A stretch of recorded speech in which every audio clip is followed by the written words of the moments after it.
오늘 본문은 결혼에 대한 가르침을 주고 있습니다. 그런데 이 주제는 고린도 성도들이 바울에게 물어왔던 주제였습니다. 1절에 보시면 이렇게 시작하죠. 너희가 쓴 문제에 대하여 이렇게 대답하는 이야기가 나옵니다. 그들이 편지에 써서 바울에게 물어온 주제라는 거죠. 웬고하니 고린도 교회 안에서 당시 논란이 되던 문제가 이 결혼에 대한 문제였다는 겁니다. 고린도 사회에 영향을 입어서 교회 안에도 이런저런 주장이 혼란에 빠져 있습니다. 5장과 6장에 살펴본 음행의 문제도 교회를 어지럽게 할 뿐만 아니라 반대로 그것과 대척점에 서 있는 금욕주의자들의 그 주장도 교회를 어지럽게 하는 한 요소로 작동을 하는 거지요. 그래서 교회는 바울에게 이런 주제에 대해서 명확한 답을 얻고 싶었습니다. 교회를 혼란케 하는 이 모든 일들도 그들 나름대로는 정당성을 이야기합니다. 그러면 교회의 입장에서는 어떤 정당성을 가지고 대답을 해줄 수 있는가? 사도 바울에게 듣고 싶었던 거지요. 오늘 이 문제를 주장하여 끌고 가고 있는 거대한 사상은, 기초 사상은 아마 금욕주의, 이 고린도 교회 안에 일어나는 금욕주의였을 겁니다. 5장과 6장에서는 음행에 대한 문제였는데 이는 당시 사회에 보편적으로 일어나던 문제였습니다. 그것이 교회 안으로 침투해 들어와 옳지 않음을 알면서도 성도들이 거기 휩쓸리고 있는 그런 모습들이 벌어져서 바울은 5장과 6장에서 주의를 주었던 거지요. 그리고 7장에서는 오히려 그것과는 또 반대되는 금욕주의자들의 모습이 등장합니다. 결혼도 하지 말고 여자를 아예 가까이 하지 않아야 한다라는 이런 주장이 그들 안에 또 한 부류에서 일어나게 된 겁니다. 음행의 혼잡함보다는 훨씬 경건해 보이고 영적으로 보이는 일이기에 교회 안의 사람들이 이 가르침이 옳은 길인가 하고 따라가는 이들이 아마 적지 않았던 것 같습니다. 여러분, 우리가 시대 조류의 대척점에서 행하는 것, 그것이 곧 경건이다라고 생각하는 것, 사실 좀 무리한 생각입니다. 시대 상황이 물론 죄와 또 이렇게 허물진 모습들이 많이 있기는 하지만, 그러나 시대에 무조건 반대하는 게 경건이다라고 말하는 것도 옳지 않지 않습니까? 지금 고린도 교회 안에는 음행과 그 음행에 반대하는 금욕과 이 둘 사이에 끼어 있는 교회의 상태, 오도 가도 이리저리 밀리고 있는 상태인 것을 보여주죠. 바울은 1절에서 마치 금욕주의자들과 같은 이야기를 하는 것처럼 보일지 모르지만, 그러나 바울은 이 7장에서 그들과는 기초가 완전히 다른 결혼에 대한 가르침을 오늘 우리에게 전하고 있습니다. 이 결혼을 이야기하려면 적어도 기혼자여야 결혼에 대한 이야기를 제대로 할 것 아닙니까? 우리가 보통 바울 사도를 미혼일 거라고 생각을 많이 합니다. 이 본문을 보면 바울이 그 미혼일 것이라고 생각하고 놓고 봤을 때 그럼에도 불구하고 결혼에 대해서 너무 잘 알고 있는 것 같습니다. 미혼인데 결혼을 잘한다, 이건 좀 수상쩍어 보이지 않습니까? 그러나 여러분, 바울은 미혼이었다라는 근거가 사실은 없습니다. 오히려 그의 글 속에서 베드로처럼 자매된 아내를 데리고 다닐 권한이 내겐 없느냐 이러면서 좀 반대해서 질문하는 모습이 있죠. 그것 때문에 바울은 베드로와 달리 결혼하지 않았다 이렇게 말하는 이들이 많습니다. 결혼하지 않은 미혼자일 거라라는 생각을 하는 거죠. 그러나 여러분, 이 바울은 미혼자라기보다는 기혼자였는데 지금 홀로 된 상태에 있는 사람이라고 보는 것이 더 적합할 것입니다. 웬고하니 성경에 나는 결혼했다 이런 단어는 나오지 않지만 바울이 살았던 그 시대의 상황과 특별히 유대와 바리새파라는 바울의 배경을 놓고 봤을 때 그는 결혼하지 않았을 리 없다라고 우리는 추론해 볼 수 있다는 거지요. 왜냐하면 바울이 예수님을 영접하고 믿기 시작한 건 어린 소년 시절이 아니라 완전히 장성하고 유대교와 정치권에 입문해 있었던 그런 성인이었을 때였습니다. 그는 사회 속에 어느 정도 힘을 미치는 영향력이 있는 그때에 다메섹 도상에서 예수님을 만나고 믿음으로 돌아서게 된 거죠. 완전한 성인이었을 때 예수님을 만났습니다. 게다가 그는 가말리엘 문화에서 유대의 정통의 가르침을 받았던, 그리고 스스로도 바리새파 중에 바리새파라고 말하는 사람이었습니다. 그러니 여러분, 그 당시 정통 유대 남자는 반드시 결혼했습니다. 왜냐하면 그게 율법이 말하고 성경이 가르치는 인생의 원리이기 때문에 그렇습니다. 결혼하지 않은 랍비는 유대 사회 속에 찾아볼 수가 없었습니다. 랍비가 되려면 적어도 말씀에 철저한 존재여야 하는데, 성경이 말하고 있는 결혼과는 유대 사회의 기본 중에 기본이었기 때문입니다. 게다가 랍비들은요, 자신의 딸이 14세, 15세가 되어도 결혼을 못하면 너희 집에 있는 종에게라도 시집을 보내라, 강제로 이렇게 명령하는 정도였습니다. 그러니 여러분, 사도 바울이 결혼하지 않았다 이렇게 생각하는 건 그 시대 상황과 바울의 입장 속에서 봤을 때 무리한 해석이 될 수 있는 겁니다. 유대교회에 목숨을 걸었던 바울이 유대교회의 핵심 가르침 중에 하나였던 이 결혼을 하지 않았다는 건 말이 되지 않는다는 말이죠. 성경에서 아내에 대한 언급이 전혀 없다라고 해서 미혼이라고 우리는 생각하기가 쉽지만, 그는 유대 사회의 극렬한 열심파였다는 걸 전제해 놓고 봤을 때 그가 미혼일 확률은 굉장히 낮고, 그는 분명히 기혼자였을 거라고 생각하는 것이 아마도 옳을 겁니다.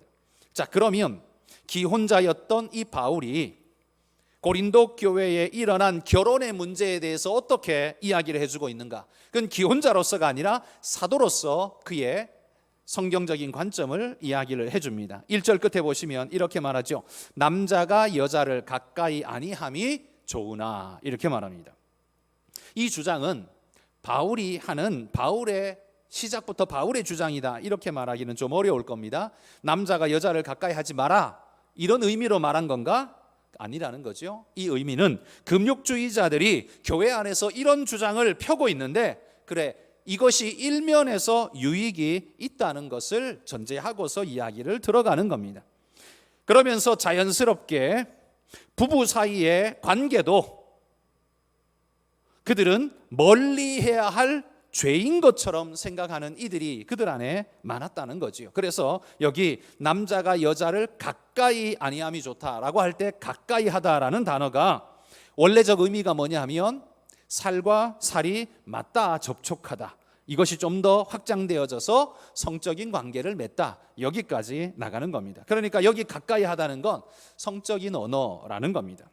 당시 금욕주의자들은 이 성적인 관계를 극도로 터부시했는데, 이것이 어디까지 미치냐면 부부관계에서라 할지라도 자식을 낳을 목적 외에는 부부간에도 관계를 해서는 안 된다라고 생각하는 게 그 당시 금욕주의자들의 생각이었습니다.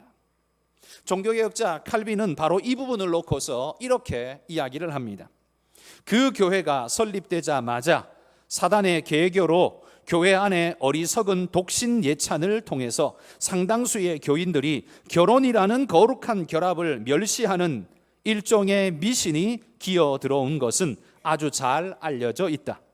아니, 많은 사람들이 결혼을 세속적인 것으로 혐오했다. 이러한 오염이 아마 고린도인들 사이에도 퍼졌거나 적어도 독신을 지나치게 찬양하면서 경건한 사람들의 마음을 결혼에서부터 멀어지게 하는 나태한 심령들이 있었던 것 같다, 이렇게 칼빈이 말합니다. 칼빈은요, 부부 관계마저도 금지하는 것이 거룩이라고 생각하고 있는 그들의 생각을 정면으로 거부합니다. 성경이 말하는 창조 원리와 하나님의 인간 창조 목적에 그들의 주장은 위배된다는 거지요. 그들의 주장은 옳지도 바르지도 않다고 본 것입니다.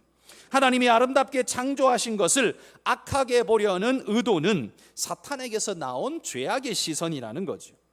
물론 바울의 이 말이 반대편에 있는 이 금욕주의자의 반대편에 있는 이 관능주의자들에게 좋은 먹잇감이 될 수도 있겠지만, 그러나 부부관계의 성경적 개념은 부정이 아닙니다.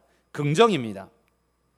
금욕주의자들이 스스로 거룩하다 주장하면서 하나님의 창조작품인 이 부부를 멀리 떼어놓는 것, 바울은 이것이 마귀적인 행태라고 본 것입니다.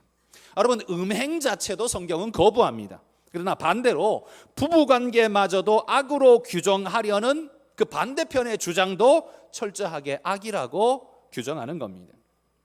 1절 말씀에 보면 바울도 금욕주의자들의 말을 동의하면서 시작하는 것 같습니다. 남자가 여자를 가까이 아니함이 좋으나.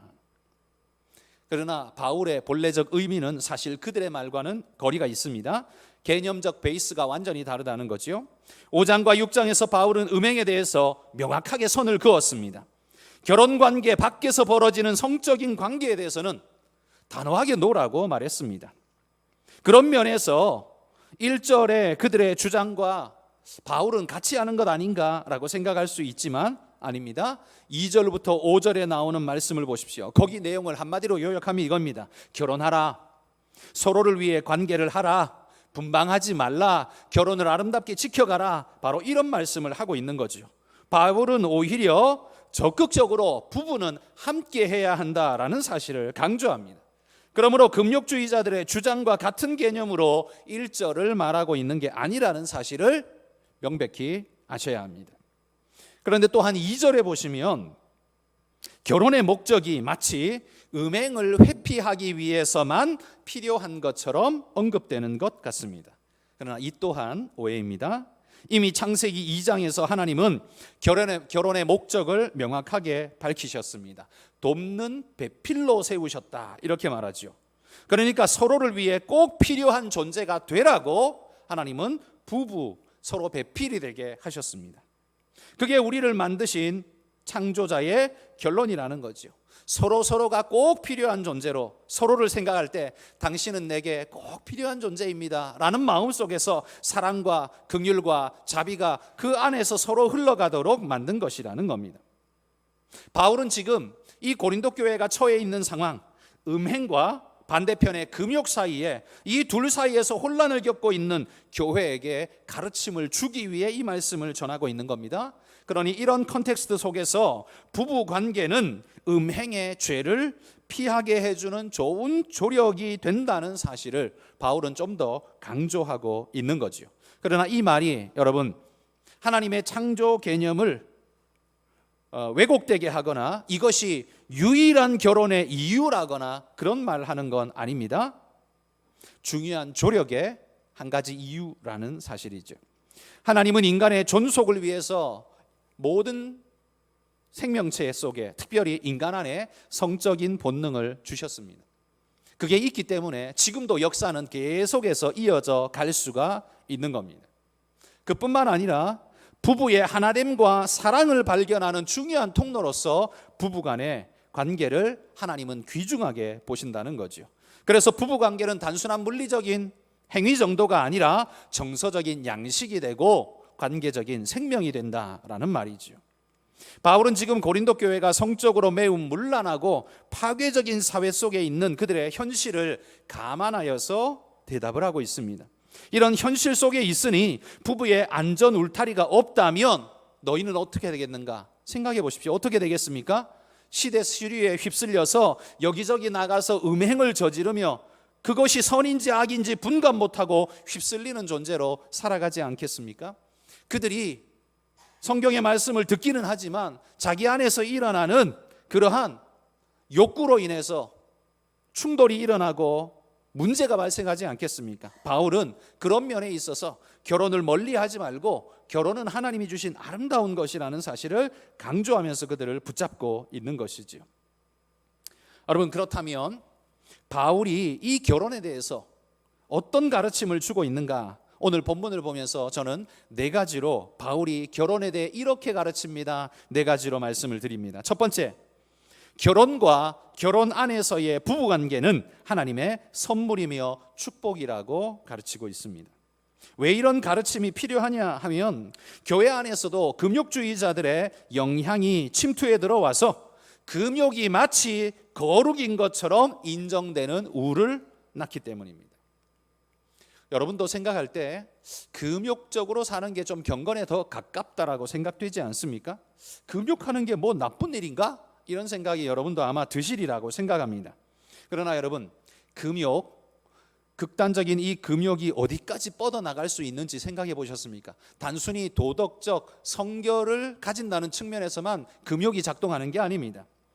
금욕의 생각이 확장되어지면 부부관계 자체도 부정적으로 보게 됩니다. 앞에서도 말했다시피 고린도 당시 금욕주의자들은 자식을 낳는 목적 외에는 부부관계하면 안 된다라고 선언했죠. 그러니까 부부관계에 대한 개념 자체가 왜곡되어져 버렸습니다. 하나님이 말씀하신 창조의 원리로서의 가정과 부부라는 개념은 완전히 금욕주의자들에 의해서 박살이 나버리는 거죠. 이렇게 되면 하나님의 창조가 불완전하게 될 뿐만 아니라 마치 하나님이 이런 욕정을 창조한 악의 근원인 것처럼 여겨져 버리게 되죠. 더 나아가서 하나님이 이렇게 인간의 불완전한 상태, 자기 컨트롤이 안 되는 이 불완전한 상태로 하나님이 만드셨지만 우리는 금욕이라는 걸 통해서 하나님의 불완전을 완전으로 만들어 가야 하는 그런 창조적인 존재가 되어야 한다, 이런 생각을 스스로 할 수가 있겠지요. 그러니 금욕이야말로 하나님의 창조 개념을 왜곡되게 만드는 거짓된 가르침임에 틀림없다는 겁니다. 도덕적으로 보기에 조금 괜찮아 보인다라는 것일 뿐이지 그 사상이 확장되어지면 성경 자체를 파괴하는 개념이 될 수 있다는 겁니다. 도덕적 깨끗함이라는 측면에서 보면 좋아 보입니다. 그런데 이게 성경적 개념을 완전히 비틀어버리는 결과를 나중에 낳을 수밖에 없다는 겁니다. 또한 이런 가르침이 퍼져가면 교회 안에 어떤 일이 일어날까요?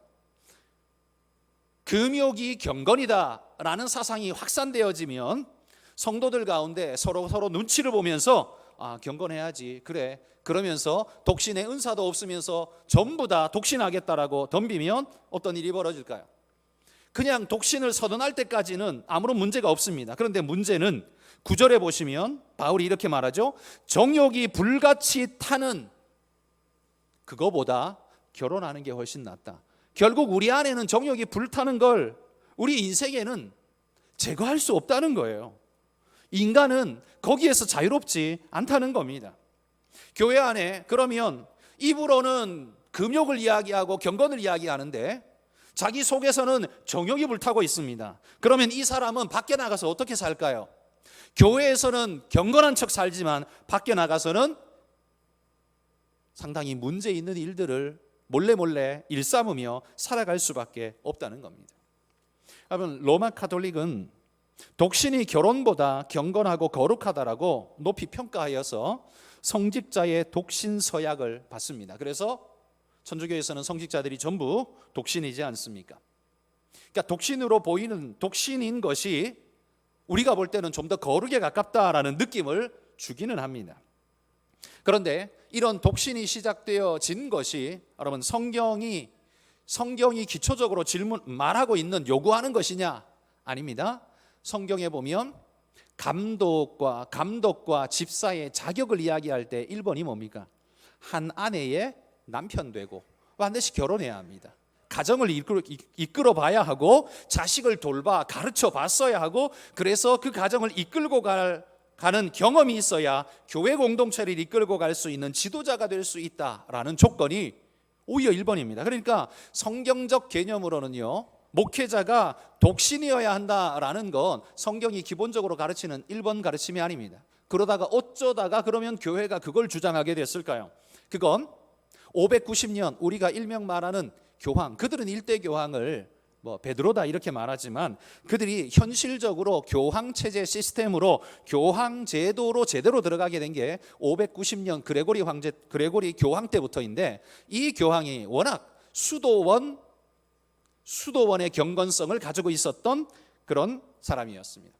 자기는 교황하고 싶지 않았습니다. 그런데 그 시대 상황이 이 사람을 교황으로 모셔야 한다라는 요구가 아주 높았습니다. 이 사람을 붙잡아다가 교황을 억지로 시켰습니다. 그런데 이 사람이 교황을 하면서 그가 꿈꾸고 있는 이 수도원적 신앙생활, 그러다 보니 모든 사제들은 독신할 것을 그렇게 권유하고 이후에는 이것이 그들의 법이 되어버리죠. 자, 여기까지는 큰 문제다 이렇게 말하기는 좀 어려울 수 있을 겁니다. 하나님을 위해 스스로를 절제시킨 그런 면에서 좋은 면으로 봐줄 수도 있을 겁니다. 그런데 문제는 이때부터가 중세의 시작인데요, 중세의 암흑기, 그 기간 동안 어떤 일이 벌어집니까? 그리고 우리가 알다시피 16세기에 종교개혁이 일어날 때 칼빈이 그 시대에 만연해 있었던 교회의 병폐 중에 가장 심각한 게 뭐냐 하면 바로 이 목회자들의 성적인 문제, 그리고 금액, 돈의 문제, 바로 이 두 가지였습니다. 권력욕, 성욕, 그리고 이 돈, 물질욕, 이 세 가지가 그들을 지배하는 건데, 그 중에 가장 아주 혐오스럽게 보이는 것이 이 성적인 부분이었습니다. 칼빈은 이렇게 말했습니다. 하나님께서 이렇게 무모한 생각이 뭐겠습니까? 이런 부부관계를 터부시하면서 독신주의로 몰아간 생각이었죠.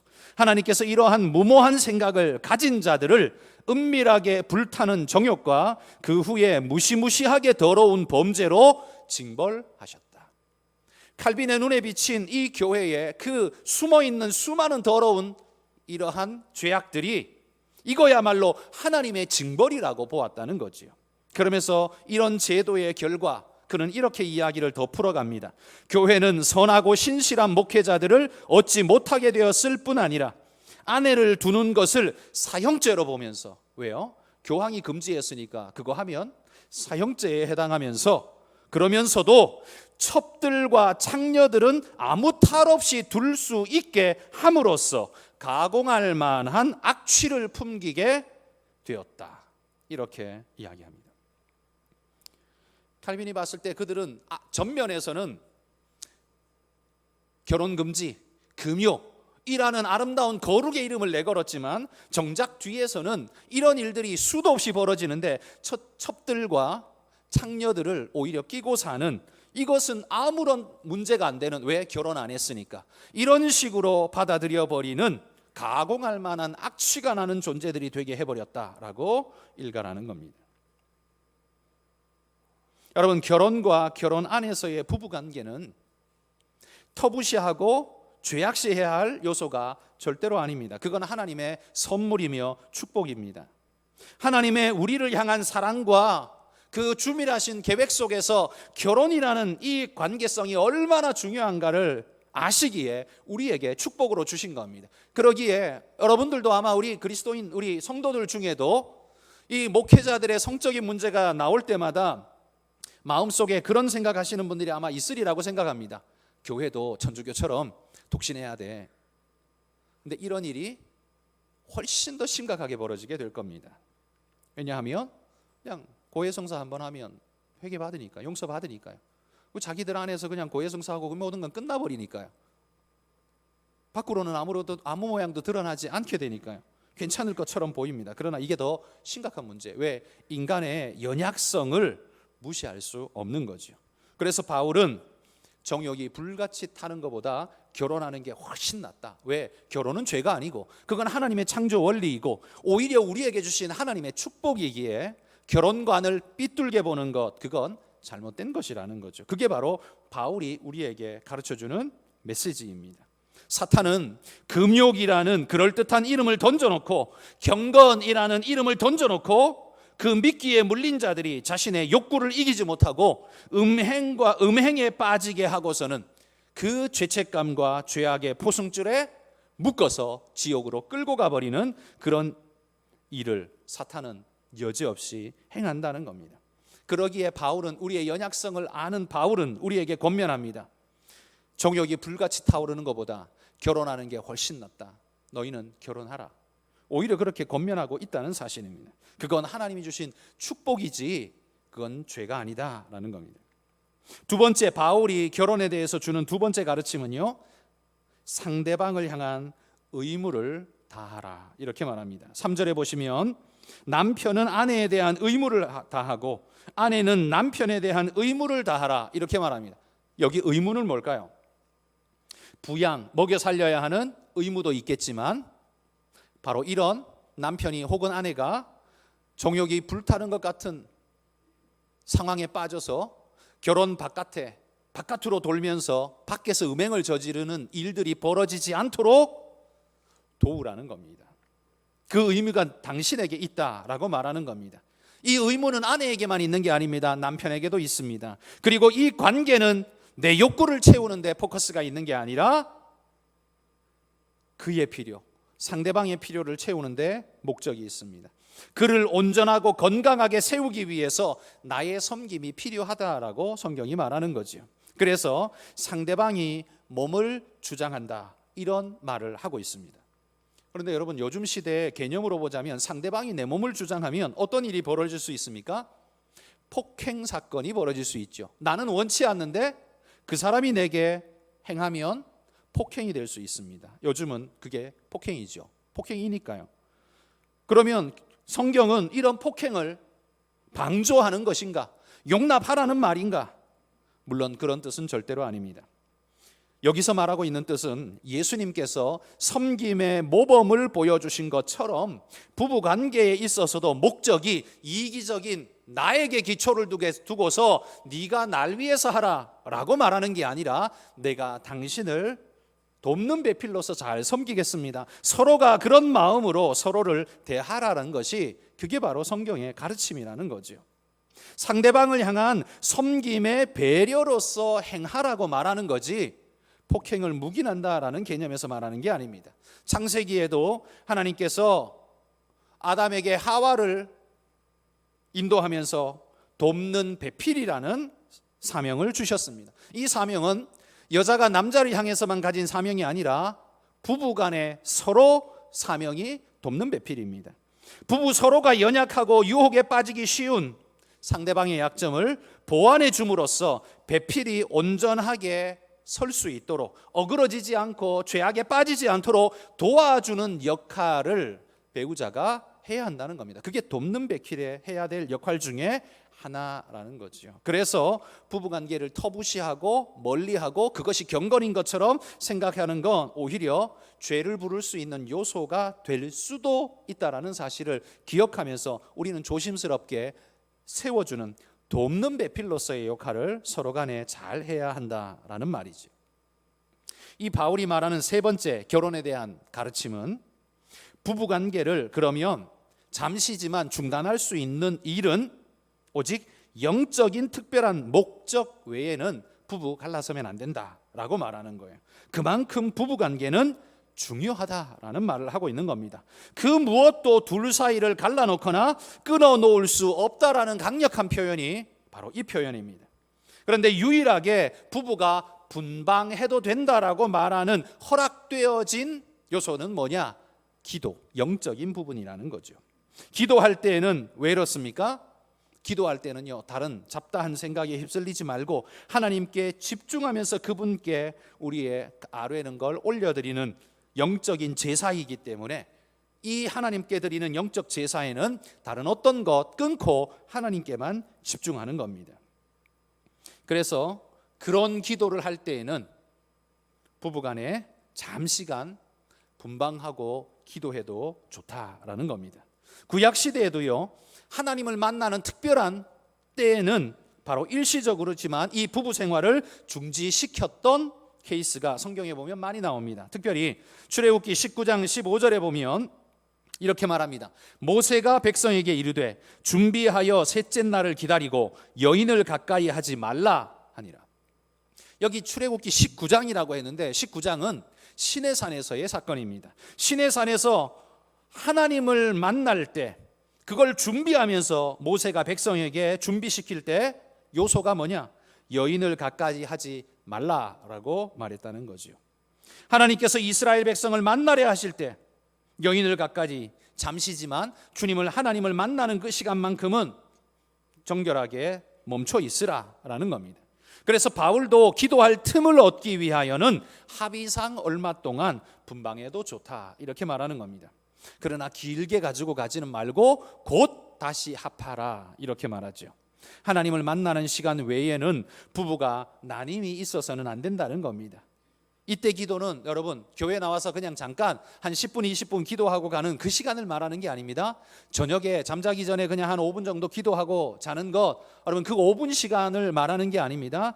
여기 이 시간은 어떤 특정한 기도 제목을 가지고 한 기간 동안, 일정 기간 동안 작정 기도하는 그 시간을 두고 말하는 겁니다. 3일이면 3일, 일주일이면 일주일, 특별한 문제가 있어서 하나님께 전심전력하여 기도하기 위해서 부부간에도 분방하면서 오직 하나님께 집중하는 기도의 시간을 갖겠다. 그럴 때에는 짧은 시간 그렇게 해도 좋다라고 말한다는 거죠. 여러분, 구약 시대에도 보면 서원한 자가 머리에 삭도를 대지 않고 포도주와 독주를 끊은 것처럼 하나님께 특별한 기도를 드리는 자는 자신의 중요한 것을 멈추고 마치 생명을 끊고서라도 하나님 앞에 매달리는 것 같은 간절함으로 주님 앞에 기도할 것을 성경은 우리에게 요구합니다. 그럴 때 합의상 얼마 동안 분방해도 좋다, 이렇게 말하는 겁니다. 자, 바울의 결혼에 대한 네 번째 가르침은 이겁니다. 모든 사람은 나와 같이 되기를 원한다. 그러나 무엇보다 하나님이 부르신 대로 행하는 것이 더 좋다, 이렇게 말하는 거죠. 7절에 보십시오. 거기 보면 바울은 모든 사람이 나와 같기를 원한다, 이렇게 말합니다. 나와 같은 게 뭘까요? 그건 바로 독신입니다. 홀로 주님 앞에 쓰임받고 있는 독신의 상태죠. 이 말을 곡해해서 여러분, 결혼한 사람들은 다 이혼하십시오, 미혼자는 절대 결혼하지 마십시오, 사별을 하거나 혹 과부가 된 여인들은 절대로 재혼하지 마십시오, 여러분, 이런 말을 하는 게 아닙니다. 이런 말이 아니라 바울도 지금 미혼자이지 않습니까? 지금 혼자로 있지 않습니까? 독신 상태로 있지 않습니까? 이유는 무엇 때문인지 정확히 모르지만 오직 하나님께 선교 사역에 자신의 사명을 걸고 행하기 때문에 자기는 혼자 지금 사역하고 있습니다. 자기도 그런 것처럼 여러분도 하나님께 여러분 삶을 내어 맡기고 이렇게 사시는 걸 나는 권장해 드립니다. 그렇지만 하나님이 당신을 결혼의 자리에 주셨다면 그 결혼의 자리를 잘 지켜가십시오. 그게 옳습니다. 당신이 만약 사별을 하고 혼자 되었다면 굳이 억지로 결혼할 필요 없습니다. 하나님께만 집중하며 그냥 그렇게 사시겠다면 그렇게 하십시오. 잘못된 것 아닙니다. 지금 그 말을 지금 하고 있는 거라는 겁니다. 여러분, 바울이 자기 혼자 사는 걸 이렇게 강조한 이유는 뭘까요? 성경이 말하는 결혼관을 부정하기 때문에 이런 말을 지금 하고 있겠습니까? 그게 아닙니다. 바울에게는 조금 특별한 이해가 있었습니다. 오늘 본문 26절에 보십시오. 본문 뒤쪽에 26절에 보면 이렇게 말합니다. 내 생각에는 이것이 좋으니 곧 임박한 환난으로 말미암아 사람이 그냥 지내는 것이 좋으니라. 왜 결혼하지 않고 나처럼 이렇게 독신으로 그냥 지내는 게 좋다라고 말하냐면 임박한 환난으로 인해서 이렇게 표현하고 있습니다. 이 환난이 뭐겠습니까? 주님이 재림하실 때에 마태복음 24장에 보면 주님이 재림하시기 전에 환난이 온다라고 말했습니다. 주님 오시기 전에 환난이 올 텐데 그 환난이 지금 임박했다라는 건 재림이 목전에 이르렀다는 거죠. 그러니 주님이 지금 목전에 와 계신데 지금 뭐 거기서 결혼하고 그러다가 뭐 남편 신경 써야 되고 자식 신경 써야 되고 시댁 신경 써야 되고 그렇게 할 필요 없다는 거죠. 그러니 여러분은 그냥 오직 이제 주님의 재림이 목전에 이르렀으니 주님 오실 날이 이제 며칠 안 남았으니 여러분들은 오직 주님께만 집중하십시오. 지금 그 말을 하는 겁니다. 바울은 왜 이런 이해를 가질 수 있었냐 하면 예수님께서 이런 말씀을 하셨습니다. 여기 서 있는 사람 중에 죽기 전에 하나님 나라를 볼 자들도 있느니라, 이렇게 말했습니다. 사람이 기껏 살아봐야 100년도 못 사는데 여기 있는 사람들 중에 죽기 전에 하나님 나라를 볼 자가 있다고 말했습니다. 그러니 그 시대 사람들은요, 주님이 자기 생전에 찾아오실 거라고, 재림하실 거라고 믿었다는 거죠. 그러다 보니까 환난과 박해의 때가 자기 시대에 찾아올 것이며 그 환난과 박해의 때 가족을 부양해야 되고 자식을 지켜야 하고 그러면 어떻게 이기겠습니까? 마치 인질처럼 붙잡혀 있는 가족들 이겨낼 수 있겠습니까? 그러니 너희는 거기 굳이 매이려고 하지 말고 홀로 주님 맞이할 준비를 하고 지키고 있으라. 바울은 지금 그런 측면에서 말하는 겁니다. 그러나 이 말이 결혼한 자는 이혼하라는 말은 절대 아닙니다. 믿음으로 잘 지키고 있으라. 그러나 굳이 그 멍에를 다시 맬 필요는 없다. 그 말을 지금 하는 거지요. 그러나 그렇게 말한다 할지라도 반드시 그러해야 한다, 이렇게 말하지 않습니다. 20절에 보면 이렇게 말하죠. 각 사람은 부르심을 받은 그 부르심 그대로 지내라. 여기 부르심은 혼자 되었다면 그래, 혼자 된 상태로 그대로 지내라, 괜찮다. 부부로 존재한다면 부부로 지금 신앙 잘 지키며 그렇게 지내라, 괜찮다 말입니다. 그러니까 바울은 지금 어떤 하나를 강조하는 게 아니라 주님이 우리를 부르신 상태라면 그대로 그냥 지내는 게 좋다. 여러분이 지금 사별을 하고 혼자 되었다면, 어쩔 수 없이 혼자 되었다면 그것을 혼자 지켜 주님 오실 날을 기다리는 그것도 좋습니다. 나는 그렇게 지금 하고 있습니다. 바울은 지금 그렇게 말한다는 거죠. 여러분, 오늘 말씀을 정리해 봅시다. 바울의 결혼관, 성경이 말하는 결혼관은, 결혼과 결혼 안에서의 부부관계는 결코 잘못되거나 악이 아니라 하나님의 축복이며 선물이라고 말했습니다. 또한 부부관계는 내가 주장하는 게 아니라 그를 향한 나의 의무로 먼저 섬기는 섬김의 자세, 돕는 배필의 역할을 먼저 하라고, 그게 좋은 부부라고 말해주고 있습니다. 또한 이런 부부의 관계는 그 무엇으로도 끊을 수 없다. 기도할 때에만 잠깐 분방하는 건 괜찮지만 나머지는 부부가 서로 나뉘지 말라라고 이야기합니다. 그리고 모든 사람들이 바울처럼 누구에게 얽매이지 않고 오직 하나님께만 집중할 수 있으면 더 좋겠지만, 그러나 하나님이 당신에게 가족을 주셨고 남편을 주셨고 아내를 주셨다면 그대로 행하라. 그 또한 하나님이 당신에게 주신 선물이라는 겁니다. 결혼한 자는 굳이 이혼하려 하지 말고, 과부된 자 굳이 결혼하려고 하지 않아도 된다는 말이죠. 있는 모습 그대로 하나님께서 받으시고 어떤 상황에서도 하나님을 중심으로 살아간다면 그 어떤 자리와 상황에서도 하나님은 당신을 기뻐하실 것입니다. 지금 바로 그 말을 하고 있는 겁니다. 여러분, 우리의 상태는 어떻습니까?